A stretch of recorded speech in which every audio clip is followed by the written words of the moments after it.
মুন্না এবং তার মা একটা আমের চারাগাছ লাগায়। কয়েকদিন পর সেখান থেকে অনেক আম হয় এবং তারা সেগুলো গাছের নিচে বসে খায়। হঠাৎ সেখানে লালু মাস্তান তাদের আশেপাশে ঘুরতে থাকে। লালু মস্তান মুন্নার মাকে আক্রমণ করে এবং তার মা মারা যায়। তুই আমার মাকে মেরে ফেলেছিস, আমি তোকে ছাড়বো না। প্রতিশোধ নেয়ার জন্য মুন্না প্রতিদিন কঠোর ব্যায়াম করে আর সে প্রতিদিন প্রচুর পরিমাণে শাকসবজি খায় শক্তি যোগানোর জন্য। দেখতে দেখতে মুন্না বড় হয়ে যায়। সে জমিতে খুব কঠোর পরিশ্রম করে এবং প্রতিশোধ নেওয়ার জন্য নিজেকে প্রস্তুত করতে থাকে। নিতেই হবে। লালু মাস্তানকে আমি ছাড়বো না। লালু মাস্তান তুই থাক, আমি আসছি, আজকে তোর খবর আছে।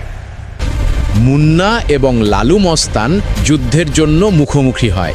শেষে যুদ্ধের মধ্যে লালু মস্তান পরাজিত হয়।